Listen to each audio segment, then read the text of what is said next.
Hi there. You're watching Reddit Confessions. Now let me take you into the quietest moment that shattered me more than any affair, fight, or lie ever could. It happened in our kitchen. There was no thunderstorm outside. No dramatic music.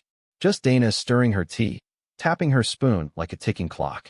I reached for her, not with flowers, not with a speech, just for a hug. A simple, tired hug. My arms barely touched her before she recoiled like I was covered in mold. She looked me dead in the eye and said, "You think you earned that?" No yelling, no slap, just that. And that's the exact moment I realized I'd become an inconvenience in my own home. I'm Marshall, and if you think this is another sob story from a guy who didn't see it coming, you're wrong. I saw the signs. I chose to ignore them. Because hope, yeah, that thing people say keeps you alive, sometimes it just keeps you stuck. You see, my wife started treating kindness like it had to be paid for in advance. Her smiles were like tips, only given when she felt like it. Her phone was always face down, and her laughter was always louder when I wasn't around. I used to believe she was just tired, overworked, hormonal, the usual excuses. But no excuse fits when your wife flinches at your touch like you're a stranger, or when she types faster whenever you walk into the room. That night, after she rejected the hug, she walked away like nothing had happened. I sat in the same spot for maybe 20 minutes, trying to find a reason to stay that didn't sound like begging. There wasn't one. So before sunrise, I wrote a note. Nothing long, just 4 words. Earn my return. I didn't pack a full suitcase. Just a change of clothes, my wallet, and an old hoodie that still smelled like her, back when she still wore my clothes to bed. I left the house before the tea she made had even cooled, and I didn't tell her where I was going.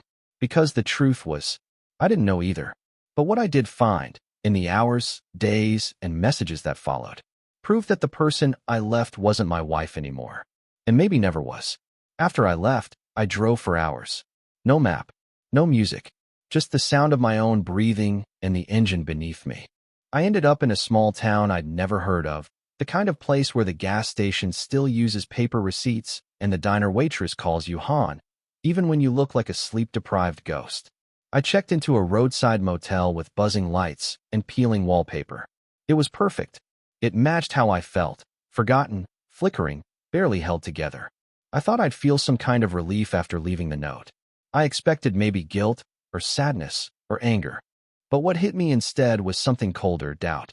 Not about leaving, but about how long I'd been blind. That's what scared me.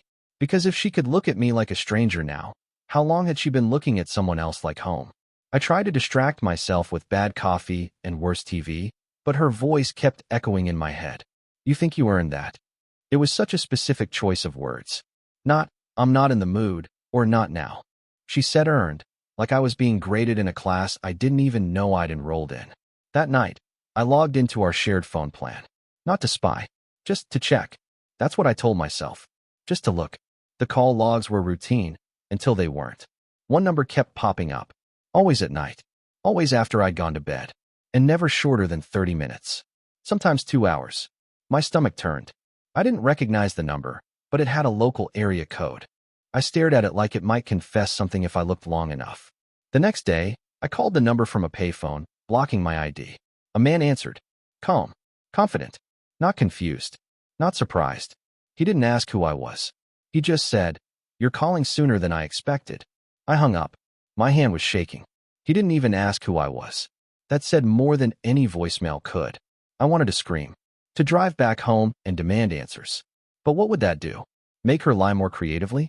No. I needed to understand who she had become before I confronted her. So I did something I never thought I'd do. I called her sister. Rachel. Rachel and Dana had always been close. Too close. But Rachel never liked me much. Still, she picked up after one ring. And when I said I left Dana, she didn't even pretend to be surprised. She just said, "About time." Those 2 words cracked something open inside me. I asked her what she meant, and she said, "You think she's just cold now? She's been ice for years. You just kept pretending it was a phase." I wanted to argue, defend Dana, but I couldn't. Because deep down, I knew Rachel was right. Then Rachel said something that still messes with my head. She said, "You should have seen the way she acted at the company retreat. That wasn't a wife missing her husband. That was a woman acting like she didn't have one." And then she hung up. Now I wasn't just heartbroken. I was humiliated. Whatever was happening with that man on the phone, it wasn't new. It wasn't an accident. It was planned. Built. Federal. While I was out here trying to save us with lemon soda and folded laundry, she was slipping into someone else's arms like she'd done it 100 times before. And I had no idea what I was going to do next. I didn't sleep that night. I sat on the edge of the motel bed, shoes still on, staring at the dim orange light bleeding through the broken blinds. I kept thinking about Rachel's words, not just what she said, but how easily she said it. Like everyone around me had known, and I was the last to catch up. It's funny. You think you're sharing a life with someone, but maybe you're just holding the flashlight while they dig your emotional grave behind your back. I tried to piece it all together, scene by scene, rewinding the last year of my life like some twisted home movie. The late-night drives Dana insisted she needed to clear her head. The sudden obsession with yoga when she hated sweating. The brand-new dress I never saw her wear at home, but caught in the background of a blurry group photo on her co-worker's Instagram. A photo she never mentioned taking. A night she told me she had a migraine. And the comments she used to make, almost in passing. "You've changed, Marshall. I miss who we used to be." As if she wasn't the one steering us off a cliff with a smile. But nothing burned more than remembering the last birthday we spent together. I made a reservation at her favorite steakhouse. Wrote a little speech I never got to say because she spent the entire dinner glued to her phone, giggling at messages I now know weren't from Rachel or work. At the time, I told myself it was stress, that she'd snap out of it, that if I just kept showing up, kept proving I loved her, she'd remember why she loved me. But love doesn't get lost like that. It gets replaced. I had to know who he was. That man on the other end of those nightly calls. So I went full cliche. Created a fake profile. Generic name. Clean photo. Nothing suspicious. I messaged him from a quiet corner of a coffee shop the next morning, acting like a curious stranger who found his number on my girlfriend's phone and wanted to know if he was involved with a married woman. The response came fast. 3 words. "What's her name?" I stared at that message for almost a full minute, heart pounding. That was not the answer of a man denying anything. That was someone doing inventory. I replied, "Dana." He didn't write back for 10 minutes, and in that silence I started sweating through my shirt. But when he finally replied, it wasn't what I expected. "She told me you two were separated." There it was. The narrative she'd built, carefully, brick by brick, while I was still coming home with groceries and asking if she wanted to watch a movie. She had rewritten our story for him. Erased me from the picture while I was still living in the frame. I didn't respond. What could I say? The man was just another fool in her game. Like me, just dressed differently. I walked back to my truck and sat there for an hour, engine off, hands on the wheel. I felt like I was holding on to a life that didn't exist anymore. And maybe never did. Because the worst kind of betrayal isn't when someone cheats on you. It's when they make you believe you were the only one who mattered, while slowly replacing you piece by piece until even your shadow doesn't recognize itself in the mirror. And now? Now I wasn't just heartbroken. I was erased. A footnote in her story, rewritten with someone else's name. But something inside me finally shifted. This wasn't going to be just a story about a man who walked away quietly. No, she wanted to live like I didn't exist. I was about to give her exactly that. I drove for 6 hours without stopping. Somewhere between state lines, I started deleting photos off my phone. Not out of spite, more like survival. Each picture felt like a punch in the ribs. Dana on the beach with her sunglasses too big for her face. Dana blowing out candles at her last birthday. Dana asleep in the passenger seat during our road trip to Maine. I had held on to these like they were proof of something real, but now they just mocked me. Smiling illusions. Highlights from a lie. I ended up at an old fishing town where no one knew me. The motel was cheap, the walls thin, the bed creaky. But for the first time in months, I could breathe without waiting for the sound of her phone vibrating under a pillow. I spent the first day in silence, eating instant noodles and staring at the ceiling fan like it had answers. I didn't cry. Not because I was strong. I just didn't have anything left. My heart felt like a room that had already been emptied by someone else. Then came the message. She didn't call. She texted. Just 5 words. "Where the hell are you?" "No, are you okay?" "No, I'm sorry." Just frustration that her puppet had dropped the strings. I didn't answer. 2 hours later came another. "You left me?" As if I'd walked out for cigarettes and forgot to come home. I turned my phone face down. I didn't want to read the rest of her performance. I could already imagine it. Fake concern, followed by guilt tripping, followed by blaming me for leaving without a word, even though she'd been emotionally absent for a year. The next day, my buddy Kevin called. We hadn't talked in a while, but I had told him I needed space. His voice was hesitant, like he was holding back something heavy. And then he said it. "Marshall, she was at that bar last night. The one near our old work. She wasn't alone." I felt my grip on the phone tighten. "She was with him," he continued. "Tall guy, looked a little younger. She didn't look upset. She looked comfortable." That word hit me harder than affair. Comfortable. Like she had rehearsed this scene long enough to stop pretending it was temporary. She didn't miss me. She was already replacing me in the places we used to haunt. I wanted to scream, but all I could do was thank Kevin and hang up. That's when the nausea hit. Not because of her being with someone else, but because I finally understood she hadn't made a mistake. She made a choice. Repeatedly. And I had let her. That night, I walked to the end of the pier and sat on a cold wooden bench, listening to the waves slap against the rocks. My hands were numb, but my mind was on fire. I didn't want revenge. I didn't want to hurt her back. I wanted something deeper. I wanted to vanish from her life so thoroughly that even the memory of me became inconvenient. So I started erasing myself.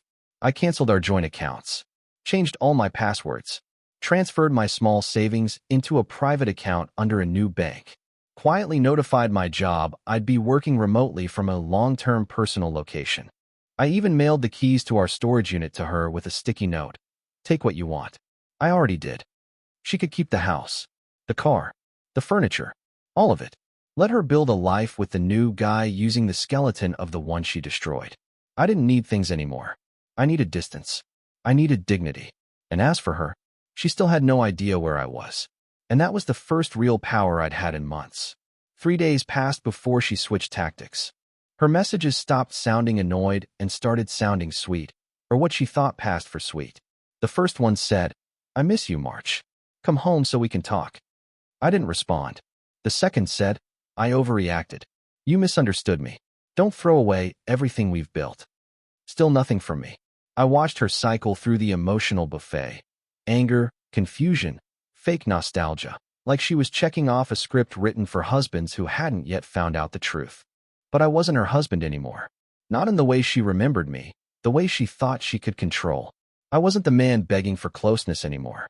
That version of me died the moment I heard another man casually say, "She told me you were separated."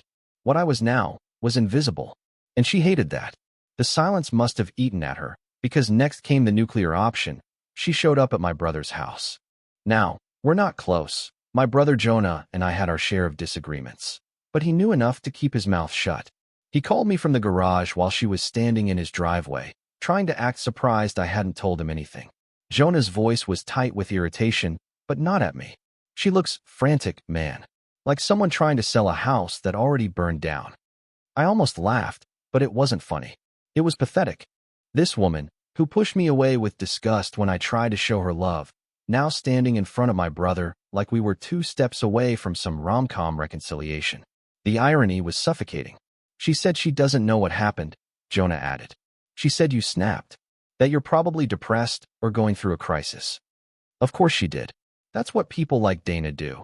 They rewrite the story before anyone else gets a chance to read it. They paint you unstable, so their betrayal looks like a coping mechanism. I told Jonah not to say a word to her, and he didn't. But before he hung up, he said something that stuck with me. "You always look tired around her. I didn't realize until now how different your voice sounds." After that, I turned off the phone for 2 whole days. No contact. No drama. Just the sea and the motel ceiling and the slow, painful process of shedding a life I had once fought so hard to protect. But the peace didn't last, because Dana wasn't done yet. On the 5th day, I made the mistake of logging into my old email. There it was, a message from her, long and wordy, written like a last resort. She didn't beg. Dana never begged. But she did something more calculated. She dangled guilt like it was candy. Said she needed closure. Said she wanted to explain. She even ended the email with, "You're not blameless either, Marshall. You stopped being the man I married." That part. That was the last crack in the dam. Because I had broken myself for that woman. I dimmed my voice, my needs, my instincts, all to preserve a marriage she had already evacuated from. And now she wanted to retroactively blame me for the ruins? No, not anymore. I closed the laptop. I didn't reply, but I did something else. I called a lawyer, and I told him everything. Because if Dana wanted closure, she was about to get it, signed, stamped, and notarized. The lawyer's office was small and smelled like stale coffee, but the man sitting across from me was sharp. His name was Alan Voss, recommended by one of my old clients, a guy who'd once said, "If you ever want out clean, Voss is the scalpel." And that's what I needed. Not a hammer, not revenge, just something precise. Something that would let me disappear from Dana's life without giving her another opening to pull me back into her twisted performance. Alan asked me to walk him through everything, so I did. I told him about the hug she rejected, the phrase that haunted me. "You think you earned that?" The late-night calls, the lies she told the other man, the way she was rewriting our marriage in real time. I could tell by the way his pen froze halfway through scribbling notes that he was already piecing together how deep this had gone. "Do you suspect physical infidelity?" he asked. I hesitated. No hard proof. But emotionally? She left me months ago. He nodded slowly. Sometimes that's worse. He was right. The worst part wasn't her being with someone else.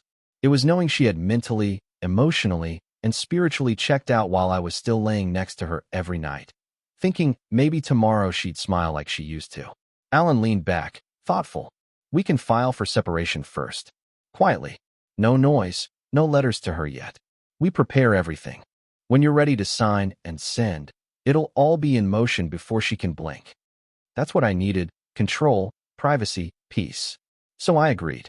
He started drafting paperwork and gave me a burner number to contact him through, one that Dana couldn't trace. It felt surreal, walking out of there with a manila folder that essentially held the blueprint to the end of my marriage. But oddly, it was the first time in months I felt like I was making a decision for me. Later that night, I went for a long walk by the shore. The town was quiet, dark in that comforting way small towns get after 10. I passed couples holding hands, laughing softly under street lamps. For a second, I felt a stab of grief, not jealousy, just mourning. I used to have that. I used to believe I'd grow old with Dana, complain about taxes together, argue over thermostat settings, and decide on what color to paint the kitchen. But she'd stolen that ending from me long ago, and I was finally done waiting for her to give it back. Back at the motel, I checked my phone. 23 missed messages. 5 voicemails. Dana was spiraling. Her tone had changed again. Now it was poetic. "We've been through so much. Don't let one hard season erase us." Another read. "I'll go to therapy. I'll do whatever it takes. Just tell me where you are." And just like that, I realized she didn't want me back. She wanted her safety net, her audience, her backup plan. I was never plan A. Maybe I never was. The next morning, Alan emailed me the finalized separation draft. I didn't open it right away. I stared at the subject line, prepared filing, M. Clark versus D. Clark, and sat in silence. I wasn't sure if I was ready to be a man with no marriage, but I was absolutely sure I couldn't go back to being a man who begged for one. And then, just as I was closing my laptop, another email came in. From an address I didn't recognize. Subject line: "You should know what your wife's been doing." And the attachment? It would change everything. I didn't open it right away. That email sat in my inbox for at least 20 minutes while I just stared at the screen, heart pounding like a war drum. The subject line, "You should know what your wife's been doing," burned a hole straight through me. I hovered my finger over the trackpad, debating whether I was ready to see something that might tear away the last pieces of a lie I had been stupid enough to protect. But curiosity and pain always win. And so, with one hesitant click, I opened the message. No greeting, no name, no explanation, just 3 photos. Low-res, probably taken from a phone. The first one showed Dana in a booth at a restaurant I didn't recognize, sitting across from a man with a sharp jawline and a stupid amount of confidence on his face. Her hand was resting on his. Not reaching, not hesitating, resting, like it belonged there. The second photo caught them leaving the place together, arm in arm. Dana was laughing, not the forced, closed-lip chuckle she used around me in the last months, but the full, head-tilted, carefree laugh I hadn't seen in years. A laugh I used to think I was responsible for. A laugh that clearly hadn't disappeared. It had just found a new direction. And then the third photo. It was them in the parking lot, and his hands were all over her. I stared at that one the longest. Not because it shocked me. By now, I was well past shock. but because it proved something I'd tried to avoid believing. She wasn't conflicted. She wasn't confused. She wasn't processing. She had already moved on. And worse, she was comfortable doing it out in the open. Like she didn't even consider the possibility that someone might see her. That's how invisible I'd become. I scrolled down, hoping for a name or clue as to who sent them. Nothing. Just one line at the bottom. Figured you deserved the truth. I would if I were you. I closed my laptop, sat back in the motel chair, and stared at the ceiling like it might offer a lifeline. I didn't cry. I didn't scream. I didn't throw anything. All I felt was cold. The kind of cold that doesn't go away with a blanket or a hot shower. The kind that settles into your bones and whispers, you were never really chosen. That night, I wrote the email I should have written months ago. I sent it to Dana. Short, direct, no emotion, no openings for negotiation. Dana, I've seen everything. The separation papers will be arriving next week. Please do not contact me again. Marshall. No, take care. No, I wish you well. Just a closing statement to a book I should have stopped reading long ago. She replied twice within the hour. First, a wall of text that tried to spin her actions as confusion, stress, mistakes. Then a second message with only one sentence. I didn't think you'd ever leave. That line hit me harder than any of the photos. Because it was the most honest thing she'd ever said. She didn't think I'd leave. Because I never had. Because I always forgave. Because I was the man who kept folding even when the house had burned down around him. But this time, I wasn't folding. I was rebuilding. Somewhere far away from the person who broke me with a shrug. The next morning, I signed the papers. The separation was now real, legally and emotionally. Alan would handle the delivery. My job was done. And yet, just when I thought I was finally free, one more twist was waiting. Later that afternoon, Jonah called again. His voice sounded off. Tight. Like he was holding something back. Marsh, you need to come back. There's something you should see. Something about Dana. She left something behind in your old office, and I don't think she meant to. I drove back for the first time since leaving, heart heavy but strangely calm. Jonah had sounded too serious to ignore, and after everything, I figured I owed it to myself to face whatever was left behind, to close this chapter with both eyes open. The town felt different, smaller somehow, like a place I had already outgrown. I didn't go near the house. Instead, I pulled into Jonah's driveway, and he met me with a look that said this wasn't just gossip or some leftover dish Dana forgot. He led me to his garage, where an old file box from my former home office sat untouched. She dropped this off, he said it was yours. But when I was moving it, something fell out. You need to see it. Inside the box, beneath some old receipts and photos, was a sealed envelope labeled only with my name. Not typed, not scribbled, but written carefully in Dana's handwriting. I hesitated, then opened it. The letter inside wasn't what I expected. It wasn't angry or manipulative or full of justifications. It was raw, honest. The kind of letter people write when they think no one will ever read it. She admitted to everything. The affair, the lies, the emotional withdrawal. She wrote about how she started pulling away because she didn't feel worthy of love anymore. And instead of fixing herself, she punished the person who kept loving her anyway. One line stopped me cold. You were the only person who saw the real me and still stayed. And I destroyed that. She didn't ask for forgiveness. She didn't beg for a second chance. She just told the truth. For the first time in a long time, I felt something shift inside. Not toward her, but toward myself. I wasn't broken. I wasn't weak. I was loyal in a world that doesn't always reward it. And now, I was finally letting go of someone who had already let go of me a long time ago. I left the letter behind. Back at the coast, I started to rebuild. Slowly, quietly. I found a small place to rent with chipped paint and uneven floors, but it felt like mine. I started journaling, something I hadn't done since college. I even picked up freelance work and made friends with the diner owner who gives me free pie when business is slow. And most importantly, I started living a life that didn't depend on someone else's approval to feel worth something. So if you're watching this and wondering whether it's worth walking away from someone who doesn't see you anymore, let me tell you, it is. It won't be easy. It won't be quick. But there's peace on the other side.